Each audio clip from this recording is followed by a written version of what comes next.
Get ready for the dictation. Start.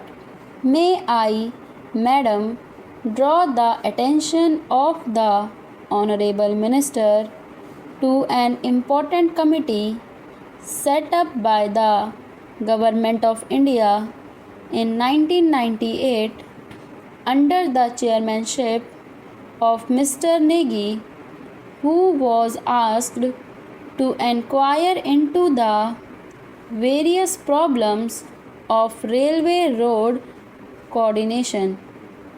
Their preliminary report appeared some time ago and it was even circulated to all the state governments for their opinion.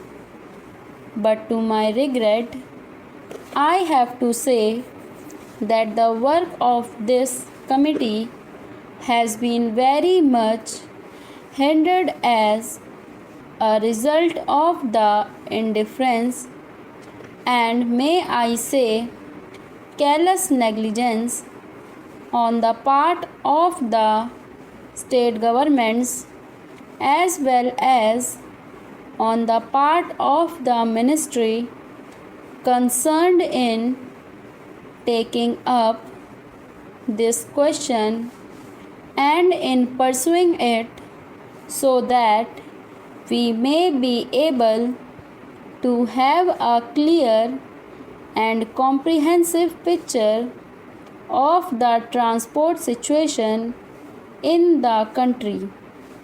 Now, railway transport, like any other mode of transport, is suffering under a major handicap, the handicap being that we do not know, nor does the Railway Ministry know, what the exact quantum of transport requirement in the country is and what the rising demand is which the railways are expected to cater to in future. Certain targets which have been worked out in the 10th plan have been given to us. In the 9th plan, we were given certain targets. But unfortunately, Madam, may I point out that all those targets were either gross underestimates or exaggerations. Throughout, we have seen that we have not been able to have a well coordinated and progressive development of the transport system and in particular the railway system in the country.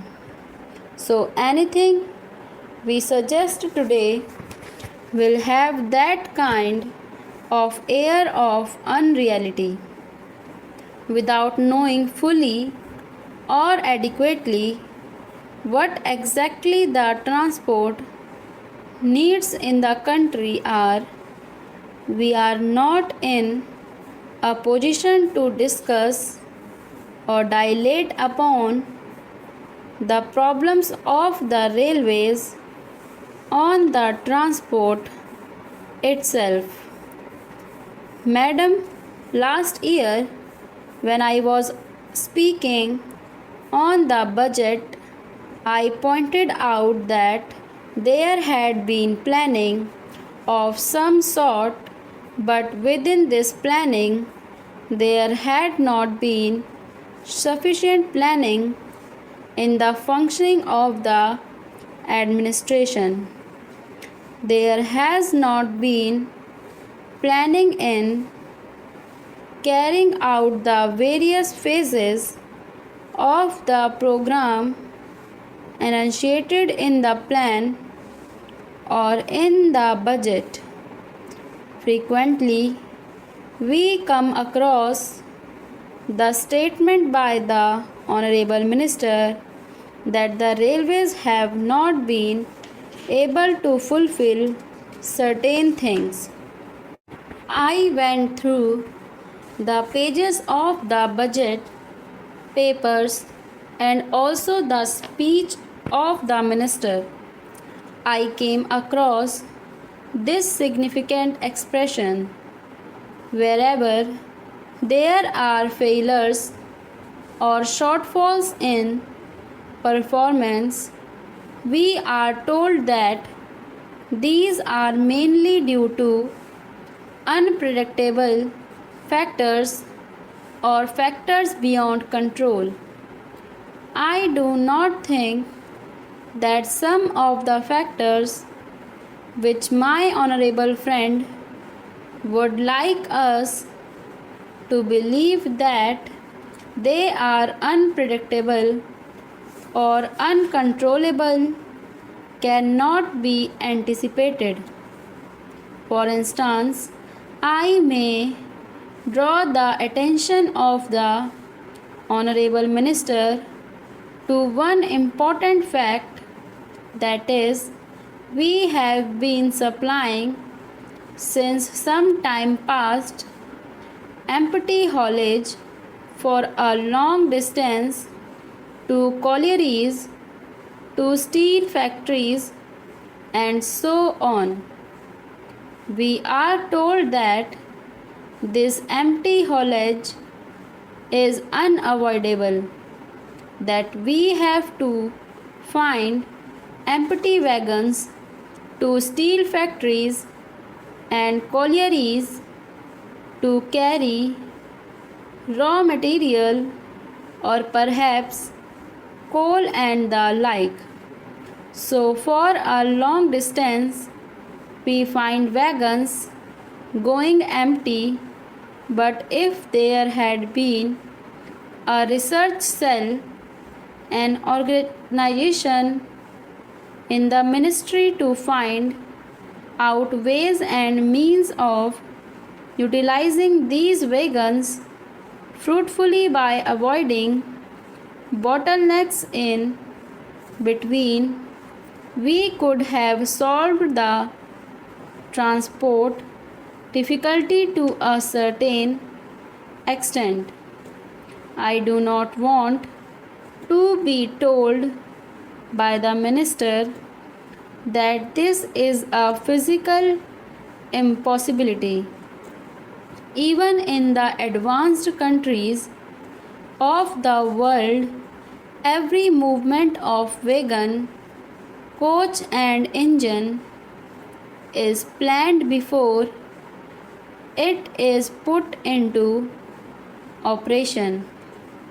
It is unfortunate and tragic that in this country, after a decade of planning, we have not been able to think in terms of planning while executing the works. Now, in regard to some of the general problems of the railways, I would say, first of all, that the rise in demand is so great that we have to be prepared to provide not only adequate but also effective transport facilities to our people. I need not tell the House that the railway transport system in generally is greatly dependent or interdependent on the general economy of the country, but during the last one decade there has been one significant factor that has to be appreciated, that is, the demand for transport is increasing at a faster rate than the rise in the national income or the rise in production in any sector or in any industry. This is a factor that has not been adequately appreciated, even if it has been adequately appreciated, no attempt or sincere effort has yet been made to carry out the fulfillment of the needs of all the sectors of our economy.